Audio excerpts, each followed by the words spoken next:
welcome to the family, son.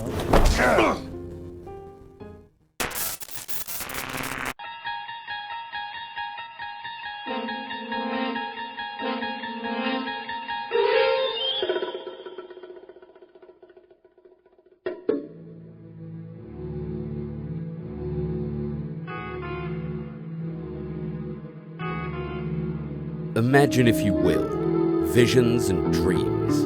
Fiction is written and coming true. Fiction collapses and remains just words on a page. These are those stories in Night Springs. Hello and welcome back to the channel. Today we're going to be looking at the first piece of DLC for Alan Wake 2. A series of Alan Wake's attempts to escape the dark place via writing scripts for the in-game Twilight Zone-inspired TV show, Night Springs.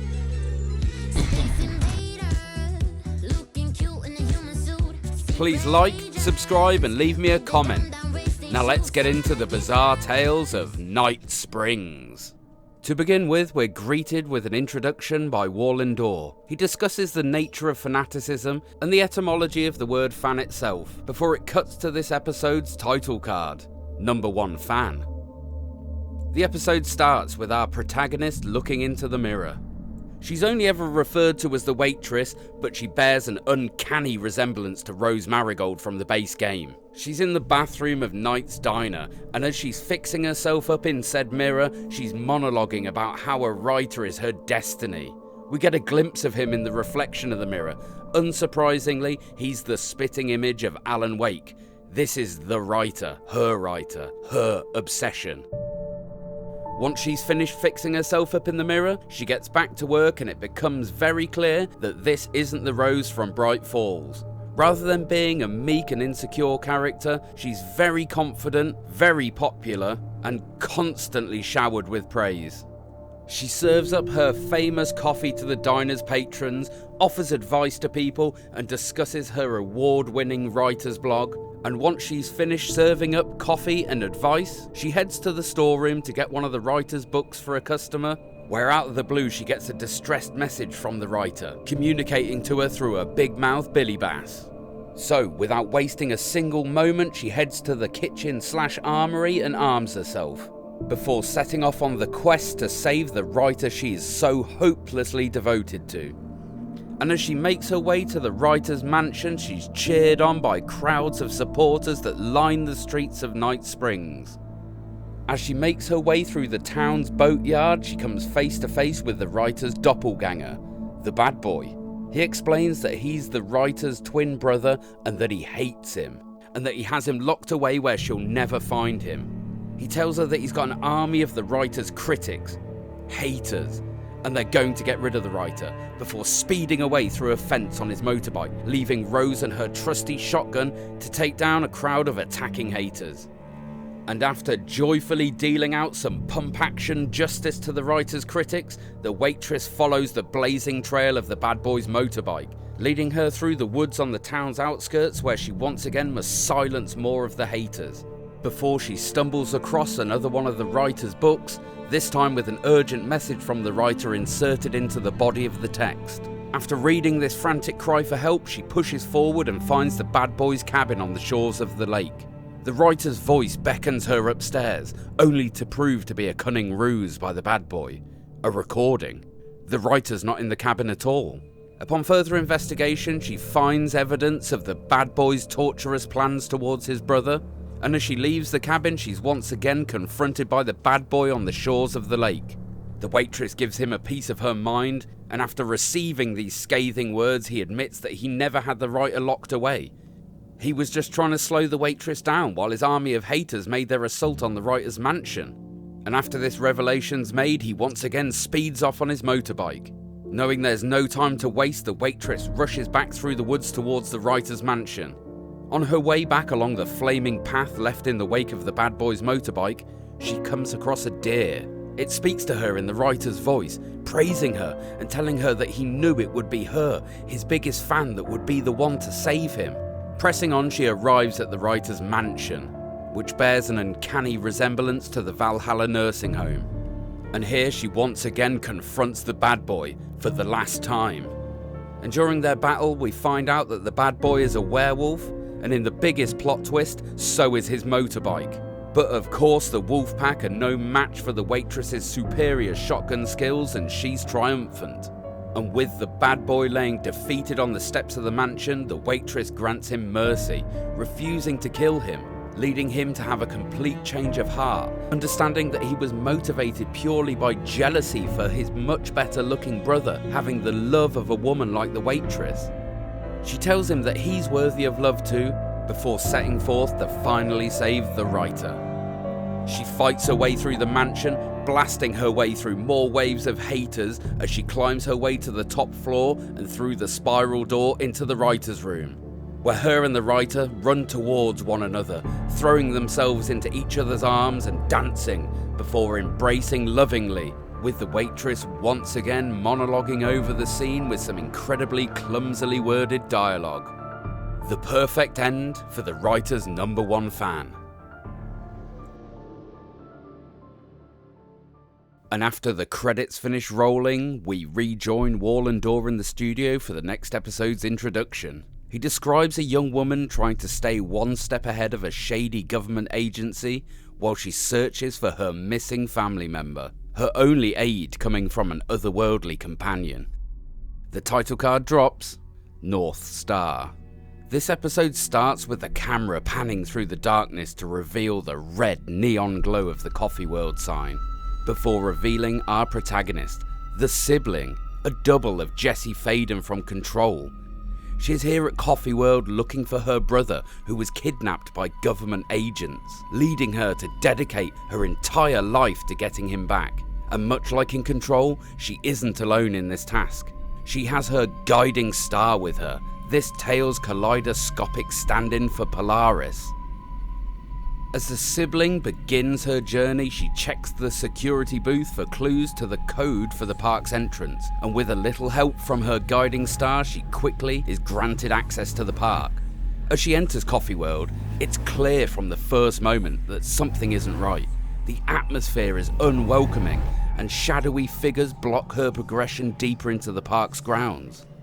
She finds her way into a wooden pavilion where she's greeted by the sheriff, this story's facsimile of Sheriff Tim Breaker. He explains to the sibling that there is something in the coffee, something that's turning people into coffee monsters. She tells him about her situation, and the sheriff says that the warehouse is the most likely place that her brother is being kept. He arms her with a handgun and a flashlight, and she sets forth through the dark paths of the theme park, fighting coffee monsters as she searches for the warehouse. Upon finding it, she uses the intercom only to be told that she needs a password to enter, the fourth word of the Dark Triangle Coffee Company's mission statement, which she's informed she can find on the company's orientation video. So she returns to the sheriff, but he warns her about the videotape having brainwashing effects. But the sibling is insistent, and the sheriff eventually tells her that the tape is in one of the Ferris wheel's cars. He hands over the keys to the Ferris wheel controls, and the sibling makes her way through more hordes of coffee monsters and to the Ferris wheel. She uses the key to move the cars and is able to retrieve the orientation tape. She then leaves the area looking for somewhere to watch it. Luckily, she's able to find a VCR and television set at the Welcome Center. She inserts the cassette and is greeted with the Dark Triangle Coffee logo. The video goes on to say that the company is fast growing with ambitions to sweep the nation, and that their mission statement is to drink the truth to become one. Having the password, she prepares to return to the intercom, but the video's hypnotic effects start to take hold of her, telling her to drink the coffee. Luckily, her guiding star is able to force these brainwashing signals from her mind, leaving her able to continue her mission. She fights her way through more coffee monsters and back to the warehouse where she gives the password, but she's immediately asked for more security validation, the correct roasting temperature for the coffee. Travelling back to the roasting bar near the entrance, she finds a note and 3 clues in the form of posters. The first states, the temperature is greater than the sum of our triangle. The second states, the first number is half of the second, and the third is 1 less than the one before it. And the third and final poster says Dark Triangle Coffee is coffee at its prime, and that the temperature is below 500. After scratching her head for a short while, the sibling is able to ascertain that the correct temperature to roast the beans is 487 degrees Fahrenheit. So, armed with the correct answer, she once again fights her way back to the intercom, where after giving the roasting temperature, she is given one final task: to drink the coffee. Having no other options, she finds her way to the tasting room, where a coffee pot and a fresh cup of the hypnotic hot beverage are waiting for her. She picks up the cup and without hesitation, she drinks it, once again being bombarded with hypnotic messages forcing their way into her mind, but the attempts to control her are no match for the power of her guiding star, and the sibling is eventually able to keep control of her faculties. As she heads back to the warehouse one last time, she hears a commotion and comes across the sheriff. He's just had to fight off some coffee monsters, and although he was victorious, he accidentally got some of the coffee in his mouth. He claims that he should be fine as it was only a small amount, so the sibling leaves him to regain his composure and continues back to the intercom. Before she's allowed entrance to the warehouse, she's asked to surrender her weapons. And not having a choice, she agrees. As she enters the dark building, the sibling is shocked to see it being patrolled by large coffee thermos mascots. It appears now that stealth is her only option. As she sneaks past the hulking sentinels, the sibling is able to find a key and gain access to the office. And upon entering it, she comes face to face with the sheriff. He has unfortunately become another victim to the coffee's mind-altering properties. He states that coffee time is family time, and it's the best part of the day. She's unable to snap the sheriff out of his hypnotism, so the sibling continues her quest to find her brother, descending a ladder into a room full of strange geometric shapes, before finally finding herself in a large room with a containment unit in the middle surrounded by thermoses. Inside, her brother hangs in the air. Once again, he has the visage of Alan Wake. He directly mirrors the dialogue that Dylan Faden speaks to Jessie in Control, saying that he wants to tell her about a dream he had. The scene fades to black and the credits once again roll on another episode of Night Springs. We once again join Warland Dorr back in the studio. He talks about time, looking back at past decisions and the idea of destiny across many realities. Then we get the title card, Timebreaker. The episode starts with our protagonist, the actor, played by Shawn Ashmore, recording in front of a green screen for an upcoming video game from a company called Poison Pill Entertainment. Once he's finished his scene, he looks to the director for feedback and reassurance on his performance. The camera pans to reveal the director is none other than Sam Lake. He's very happy, but believes they can do more, be crazier, wilder and immersive with it, before walking off humming to himself. The actor follows him to discuss the game and his new character. They're both very excited to be working together again, especially using FMV in the game, like the last game they made together.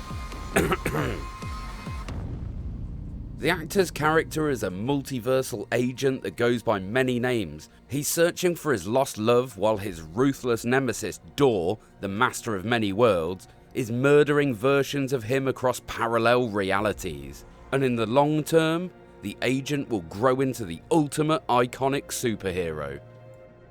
The actor expresses that he's still struggling to remember all the acronyms associated with his equipment, but Sam Lake says acronyms are cool, like tiny little mysteries, and he proceeds to explain them. You've got the PRS, Polyhedron Reality Shifter, and the SEN, Shifter Energy Node, and these can be used in conjunction with each other to activate a Luma Vista television set, allowing the agent to ride the vortex between realities. And on his adventures, he'll have a gun and a TBS, a Time Breaker Solidifier, and all of this technology comes from REC, the Ripple Effect Corporation. The pair go on to discuss the director's ideas about the multiverse, and he claims his thoughts about the multiverse to be the right idea, the truth. He says, somewhere, this here, Us talking is part of a video game, and another version of you is playing it. Somewhere your character, the agent, is real, and he could appear through a portal at any time now. With the crew needing to set up for the next scene, the director sends the actor to his green room to chill out and learn his lines. He leaves the set through the back corridors and towards the green room, where he sees a flash of light and hears a commotion. No, this is your end. He races to investigate and finds a double of himself propped up against the wall, dead.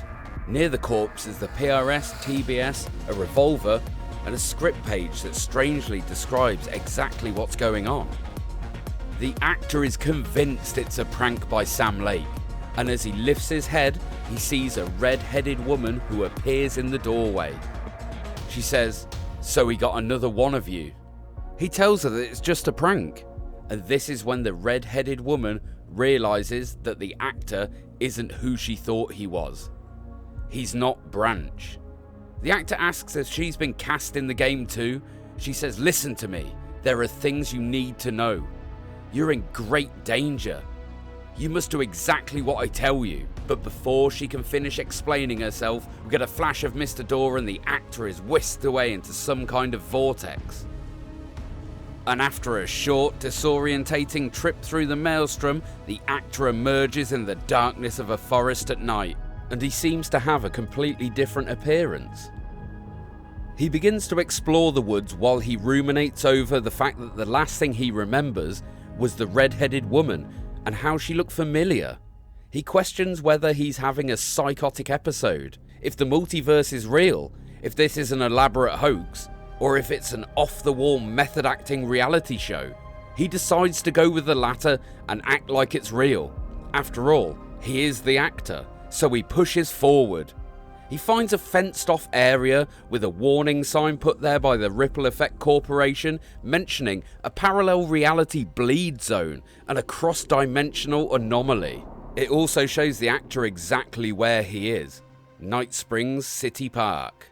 He continues along the woodland path and begins to hear somebody else's thoughts in his head. They sound like him, another version of him. They mention hiding something away from the trailer, an energy node. And as he continues, it's not long before he finds the trailer.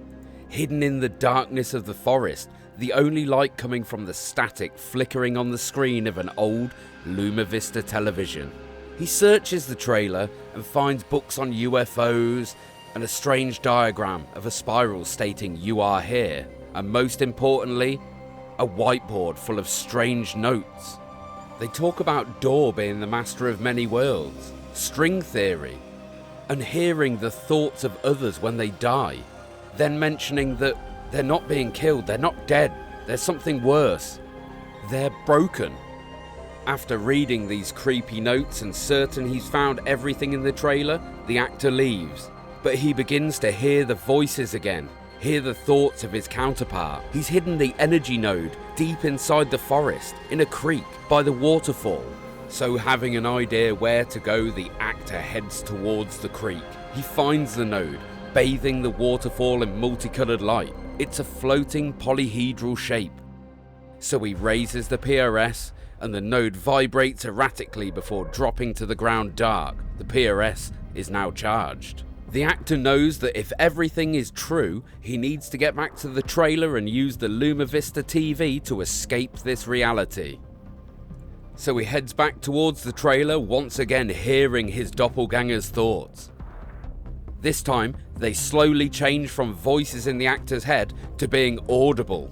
He sees flashes in the distance along with the unmistakable sound of gunshots before hearing the screams of his double. He races towards the commotion, finding the corpse of his double, bloodied and broken.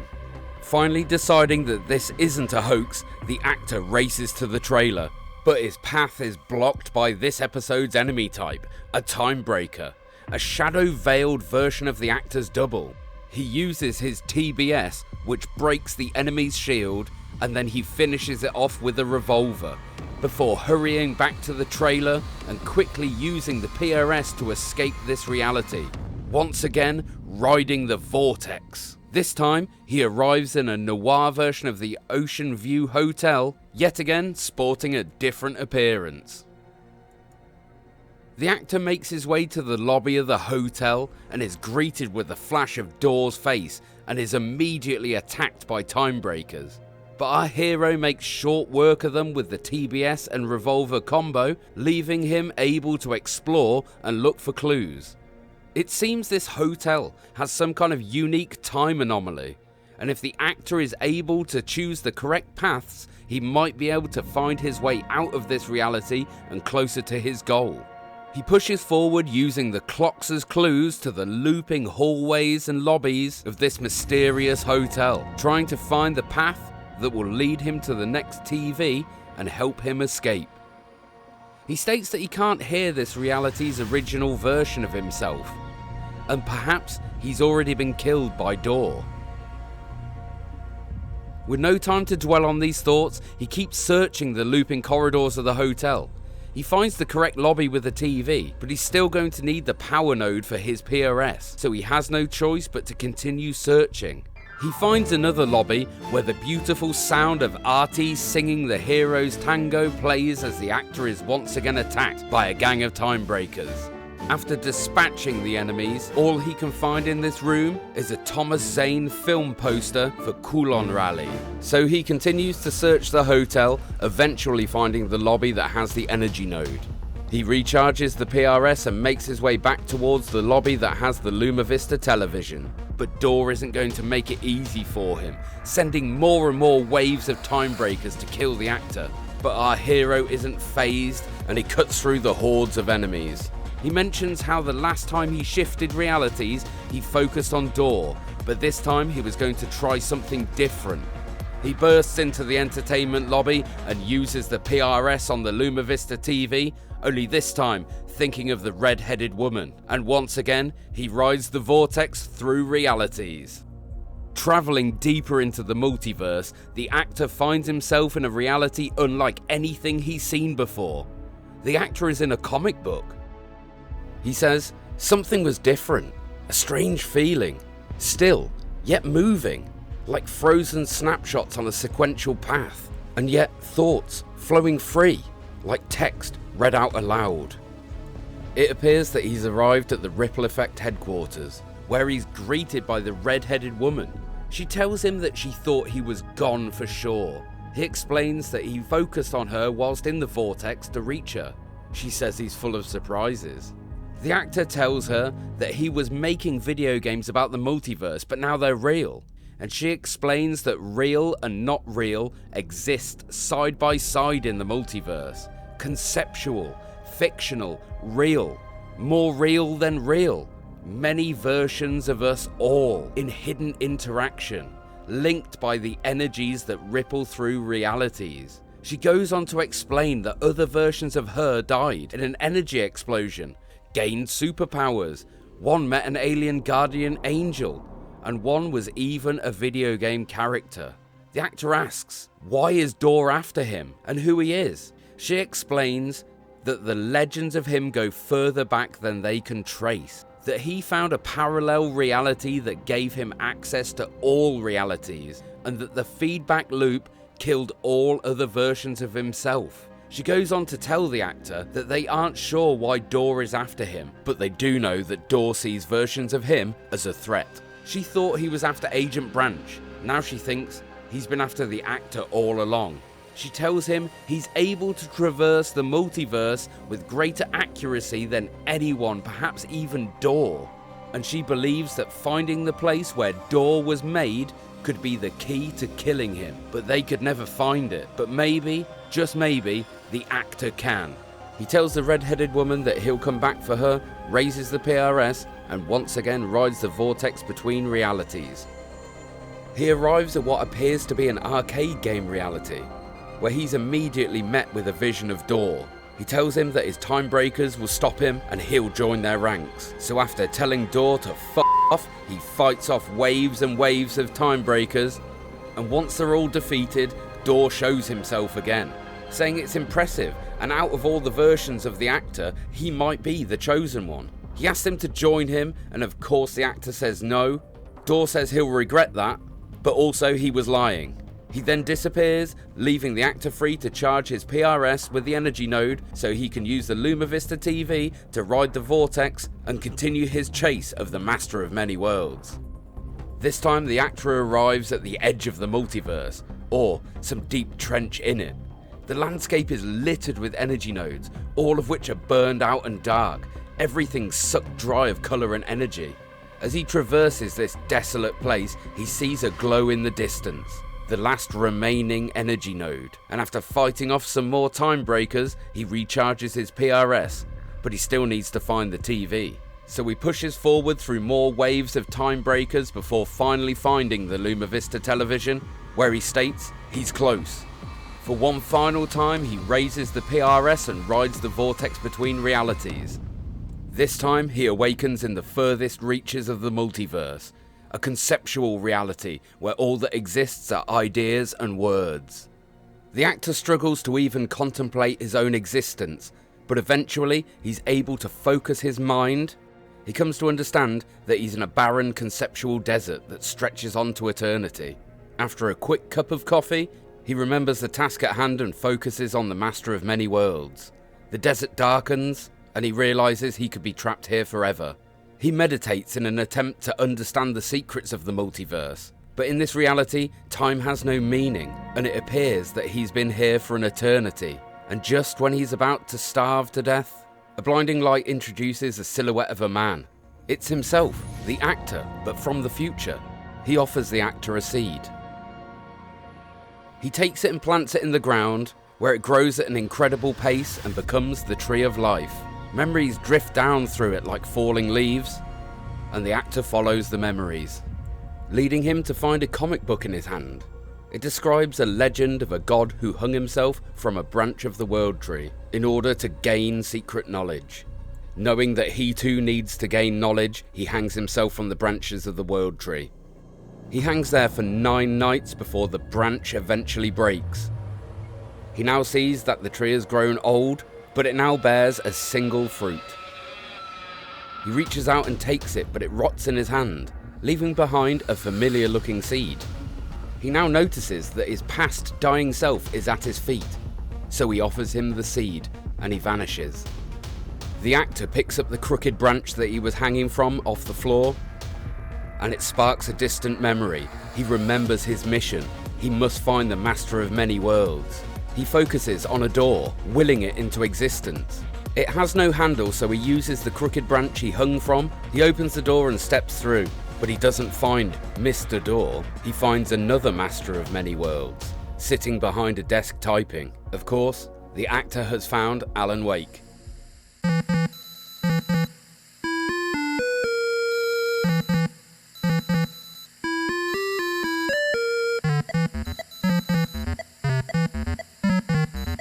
And with that, the credits roll on the last episode of Night Springs. Well, that ended up being a lot longer than I expected it to be, and if you made it this far, thank you so much for watching. Please like and leave a comment, share with your friends, and please subscribe. I'm trying to get myself over the 500 subscriber mark. Once again, thank you for watching, and I'll see you on the next video.